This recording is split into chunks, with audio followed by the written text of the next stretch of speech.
Hey guys, welcome back to my channel. Today we are going to be talking about my recent trip to Costa Rica. Stay tuned.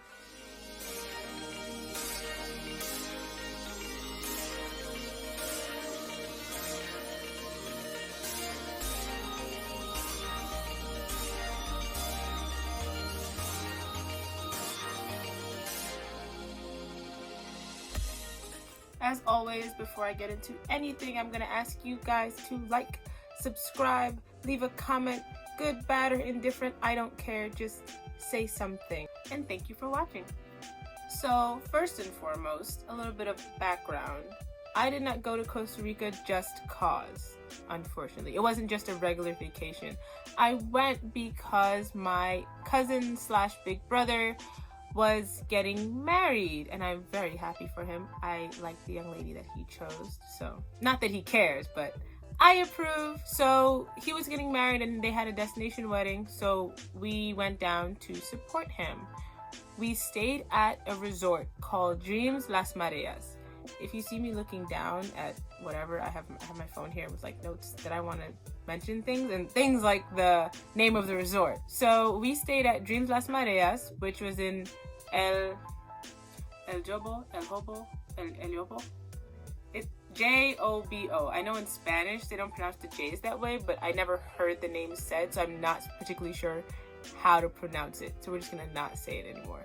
But it was in there, Guanacaste, another one that I'm not sure how to pronounce, in Costa Rica. The resort was gorgeous, I'm not gonna lie to you. And I'm not one that is very big on resorts, and I'll explain why a little bit later. But it was a gorgeous resort, and I thoroughly enjoyed all the time that I spent there. So, firstly, this place was not cheap. I don't think it'd be cheap by anyone's standards, but especially by broke college student standards, it was not cheap. It was $800 for a room for 3 nights. I was only there for 3 nights. And this was with me sharing a room with another person. Now, don't get me wrong. The person I shared a room with was wonderful. But that meant that between the two of us, we spent $800 per person for the one room, which, if my math is right, comes out to $1,600, which is nothing to sneeze at. On top of that, we had to buy our tickets, and the tickets would not have been so expensive if we had bought them earlier, but the plane tickets came to about $600 to get there. So already we're out $1,400 just, getting there and staying there. So already this is the most expensive trip that I've ever had to pay my way on, ever. So it's $800 for the 3 nights in that room. And if you watched my Travel With Me Costa Rica, you'll see that the room was gorgeous. I'm not gonna lie to you. The room was gorgeous. We had a balcony view. We had a jacuzzi, which I'm not even sure if it really meant to be a jacuzzi because there weren't any jets.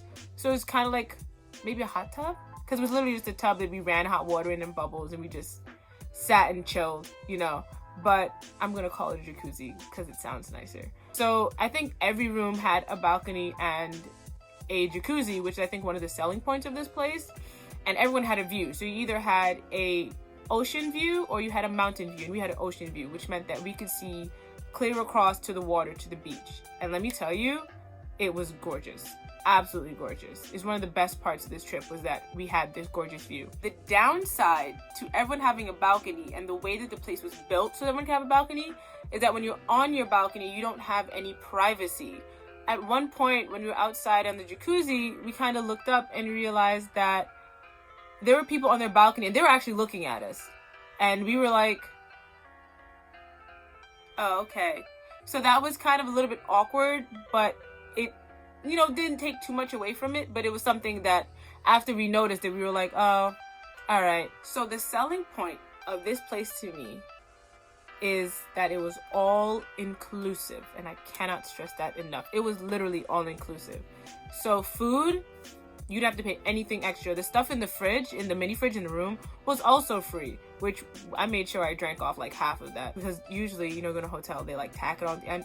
It was all inclusive, so all that was included. You could walk into any store, like food store, restaurant, whatever it is, and everything was free. Just order whatever you want. It was genuinely all inclusive. You can go down to the beach, which, disclaimer, was not part of the resort. All the beaches in Costa Rica are for public consumption, So once you stepped onto the beach, you were technically no longer on the resort. So when you got down to the beach, there were people there like kind of selling things and that kind of stuff. And they at the resort, they warned you, like, you know, if anything happens to you down there, you know, if you get gypped or scammed, that's it. Like, we can't help you. We have nothing to do with that. So that's, you know, a little bit of a warning. But you can go down to the beach. All the amenities on the resort itself were free. Not free, really. You paid for it, you know, when you decide to stay there. But it was not like an added charge anywhere.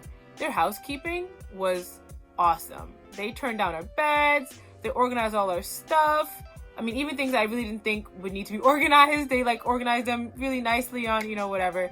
So that was really cool. In my travel with me, I mentioned the food a little bit. So I'm gonna explain a little more about that. On the first night, we went to this place called El Patio, and I ordered the mahi-mahi. And it is one of the only things that I didn't like about my stay there was that, one, the portion that was really small. Like, all you got was this one little piece of fish. And so I was like, well, it's mahi-mahi, where's my other mahi? Because it was really small. And it was mildly overcooked. But, I'm not going to let, you know, something small like that ruin the whole trip. But that was like my one little thing about it. But otherwise, we went to another place and I ordered grilled salmon. And on another occasion, we ordered room service. And I ordered grilled salmon again because it was the one thing I knew I was going to like. And it was wonderful. It was one of the best grilled salmons I'd ever had. I'm not going to lie to you. So there were a lot of different restaurants that were on this resort. There were at least 4 that I can think of off the top of my head. There was a Japanese one that we never got to go to, and I'm very sad about that. There was a Japanese one, there was El Patio, there's another one that I can't think of, and then there was a seaside one. There was also a buffet that was, what was it called? World Cafe, that was another one.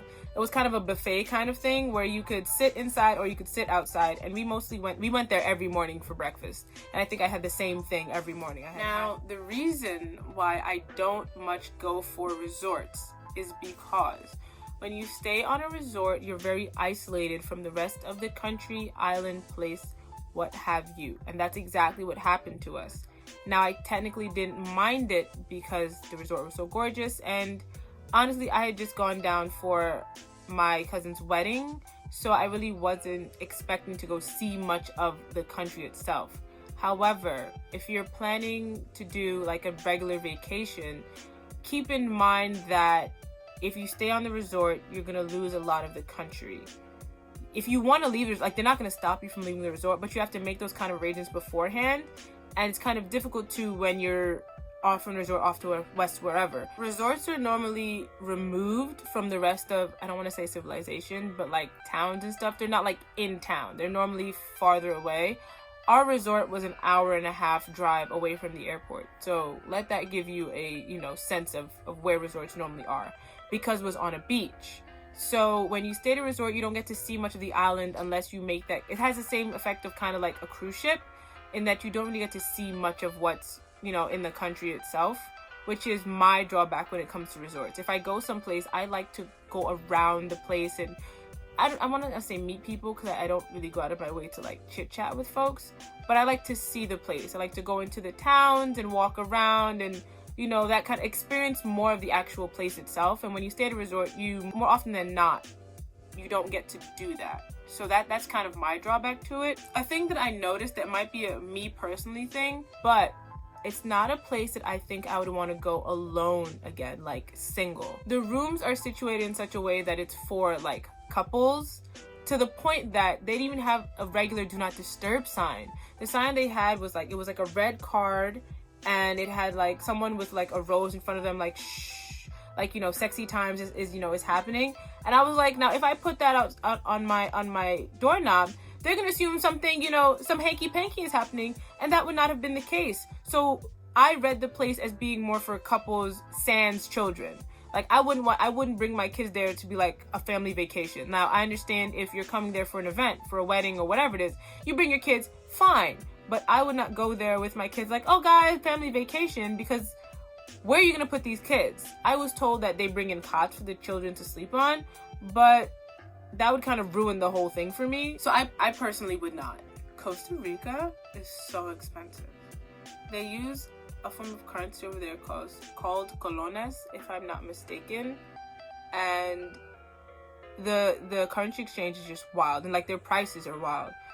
It was 6,000 colones for a magnet. It was 6,000 colones for this magnet, which is a very pretty magnet, honestly, this magnet. But that translated to 13 USD, 13 US dollars. And that is ridiculous. And everywhere was like that. It wasn't like it was just a resort that was hyping up prices, which they very well might have been. But even when you went to other places, the prices were astronomical. Don't go to Costa Rica with no money in your pocket. Like, this place is not cheap. It's not cheap at all. And I spent way too much money on souvenirs. And it's not even like I got a whole bunch of stuff. I got like a handful of things, like my normal stuff that would maybe cost me, $40-ish, ran me almost $100. And that's ridiculous to me, but I wanted stuff, so like I paid the price. The most affordable thing over there was a sticker, and that still came out to $3, $3 US for a sticker. And I'm the dummy that paid for it, so I can't really complain about it.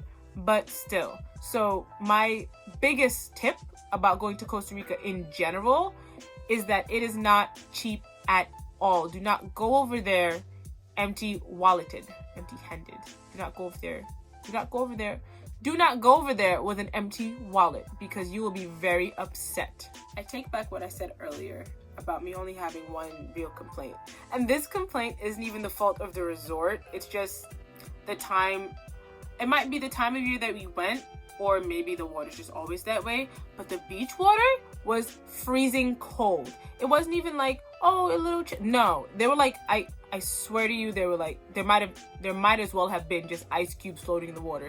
It was so cold. I refuse. It's one of the first times in my life that I've gone to a beach and not gone in the water and not ducked my head. I couldn't duck my head because I'd just gotten my hair done and it would have ruined everything.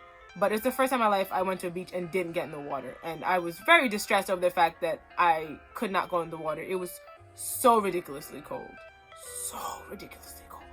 I'm going to make another quick mention of the room service because I was so thrilled by it.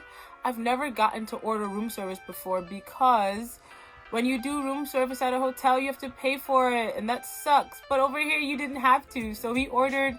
Right before the wedding, we ordered, lunch or whatever it was because we had gone to the pool beforehand and we didn't get to eat lunch. So we ordered food up to our rooms and it came and it was delicious and I was so thrilled. So that's just me fangirling a little bit because I got to live it up for a little bit. Anyway, those are my thoughts on Dreams Las Mareas. Let me know if you think that I forgot anything that you want to know about this place that maybe I left out. Once again, I think the place is gorgeous and I definitely would like to go back. I highly, highly, highly recommend it. And don't forget to like and subscribe and leave a comment now that you've reached the end of the video. And I will see you guys next time.